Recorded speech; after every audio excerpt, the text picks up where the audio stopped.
اللہ احد اللہ الصمد لم یلد ولم یولد ولم یکن لہ کفوا احد۔ نہایت ہی اہم ایک خواب جو قرآن پاک کے اندر موجود ہے، اور ایک اہم نقطہ جو میں آپ کے سامنے اس میں عرض کرنا چاہوں گا۔ دیکھو، پہلی بات تو یہ ہے کہ خواب قرآن پاک کے اندر موجود ہے، اور جو اہم نقطہ ہے وہ بھی قرآن پاک میں ہی موجود ہے، لیکن میں آپ کو سمجھانا یہ چاہتا ہوں کہ ایسا نقطہ جو آپ نے شاید پہلے نہ سنا ہو۔ غور کریں خواب کے حوالہ سے۔ پہلی بات تو یہ ہے کہ اللہ رب العزت نے خواب جو ہے وہ قرآن پاک میں درج کیا۔ حضرت یوسف علیہ السلام کا واقعہ اور بادشاہ مصر کو، یعنی مصر کے بادشاہ کو خواب آیا، تو اللہ رب العزت نے قرآن پاک میں نقل کیا، اور حضرت یوسف علیہ السلام اللہ کے نبی تھے، انہوں نے تعبیر بتائی، اور ہمارے آخر نبی کریم صلی اللہ علیہ وسلم جب دنیا میں تشریف لائے تو اللہ رب العزت نے وہ باتیں اس وقت کی جو ان کو خواب آیا تھا۔ خواب میں ان کے ساتھ ہم کلام ہوئے تھے، خواب میں سارے معاملات ہوئے تھے، تو حضرت یوسف علیہ السلام نے خواب کی تعبیر بتلائی، تو اللہ رب العزت نے ہمارے نبی کریم صلی اللہ علیہ وسلم پر نازل کر دیا۔ خواب اتنا اہم مسئلہ ہے۔ دیکھو خواب کے ذریعے سے اللہ رب العزت نے کتنا مقام اور شان دیا سیدنا یوسف علیہ السلام کو۔ تو خواب کو حقیر نہ جانیں، خواب بلندی کے لیے بھی ہوتا ہے، اچھائی کے لیے ہوتا ہے، اور آگاہی کے لیے ہوتا ہے، اور خوشخبریاں ہوتی ہیں، اس میں تنبیہ ہوتی ہیں۔ اور جو میں اہم بات، پہلے بات تو یہ سن لیں، میں آپ کے سامنے عزیز مصر کا خواب بیان کروں گا، قرآن کی آیات پڑھی جائیں گی، سبحان اللہ، وہ سنیں، وہ تو بالاولیٰ ثواب ہے، پھر اس کا ترجمہ کروں گا۔ اس کے بعد میں آپ کو یہ نقطہ بتاؤں گا، پہلے آپ قرآن کی آیات سنیں، اس کے بعد اس کا ترجمہ میں کرتا ہوں، پھر انشاءاللہ الرحمن اہم نقطہ وہ میں عرض کروں گا۔ قرآن پاک کی وہ آیات سنیں جو عزیز مصر کو خواب آیا تھا۔ وقال الملك إني أرى 7 بقرات سمان يأكلهن 7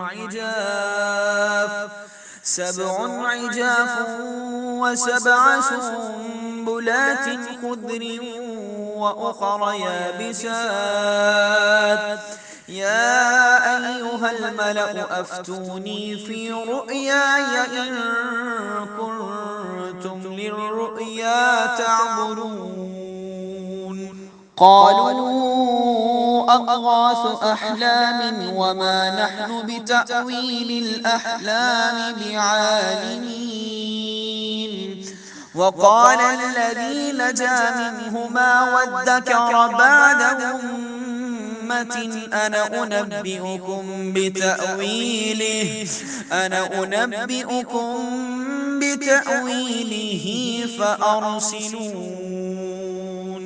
اور بادشاہ نے کہا، میں نے خواب میں دیکھے 7 گائیں فربا موٹی تازی کہ انہیں 7 دبلی گائیں کھا رہی ہیں، اور 7 بالی ہری اور دوسری 7 سوکی۔ اے درباریو، میری خواب کا جواب دو، اگر تمہیں خواب کی تعبیر آتی ہو۔ بولے پریشان خوابیں ہیں اور ہم خواب کی تعبیر نہیں جانتے۔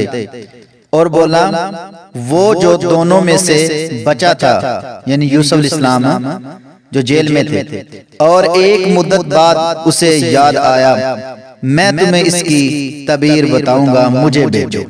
اب وہ آیات سنیں جو اللہ رب العزت نے حضرت یوسف علیہ السلام کو تعبیر بتلائی، اور حضرت یوسف علیہ السلام نے آگے بتائی، جو علم دیا تھا اللہ رب العزت نے، وہ اب تعبیر سنیں اور اس کا ترجمہ سنیں۔ قال تزرعون 7 سنين دأبا فما حصدتم فذروه في سنبله إلا قليلا مما تأكلون ثم يأتي من بعد ذلك 7 شداد يأكلن ما قدمتم لهن إلا قليلا مما تحصنون ثم يأتي من بعد ذلك عام فيه يغاث الناس وفيه يعصرون۔ کہا تم کھیتی کرو گے 7 برس لگاتار، تو جو کاٹو اسے اس کی بال میں رہنے دو، مگر تھوڑا جتنا کھا لو۔ پھر اس کے بعد 7 برس سخت آئیں گے جو اس غلے کو کھا جائیں گے جو تم نے ان سالوں کے لیے پہلے جمع کر رکھا ہوگا، مگر تھوڑا سا بچ جائے گا جو تم بچا لو گے۔ پھر ان 7 سالوں کے بعد 1 سال ایسا آئے گا جس میں لوگوں کو بارش دی جائے گی اور اس میں رس نچوڑیں گے۔ آپ نے سنا ہے عزیز مصر کا خواب، اور اب میں آپ کے سامنے ایک نقطہ جو رہ گیا ہے، جو میں نے شروع میں وعدہ کیا تھا اپنے ناظرین کے ساتھ، وہ میں عرض کرتا ہوں۔ وہ نقطہ یہ ہے کہ عزیز مصر کون تھا؟ عزیز مصر کون تھا؟ وہ غیر مسلم تھا۔ عزیز مصر غیر مسلم تھا، وہ مسلمان نہیں تھا۔ حضرت یوسف علیہ السلام نے اس کے خواب کی تعبیر بتلائی تو پتہ یہ چلتا ہے کہ خواب جو ہے وہ غیر مسلم کا بھی اہم ہوتا ہے۔ ریل کے اندر قرآن و سنت سے مسلمان فائدہ اٹھاتے ہیں۔ جو بھی مسلمان ہوتا ہے قرآن و سنت پڑھتا ہے تو وہ جنت کا حقدار بنتا ہے اپنے نیک اعمال کی وجہ سے۔ لیکن خواب ایک ایسا اہم مسئلہ ہے، مومن کے لیے تو خوشخبریاں ہیں، مومن کے لیے تو اس میں مبشرات ہیں، جنت کی خوشخبریاں ہیں، لیکن کافر کے لیے بھی آگاہی ہے اس میں جنت کی۔ نبی صلی اللہ علیہ وسلم کی حدیث ہے مومن کو مبشرات ملتی ہیں، مبشرات مومن کو خواب میں ملتی ہیں، اور جو غیر مسلم ہیں ان کو آگاہی ہوتی ہے۔ آگاہی مومن کو بھی ہوتی ہے، لیکن خوشخبری جو ہے نا وہ صرف آخرت کی جنت کی مومن کو ملے گی۔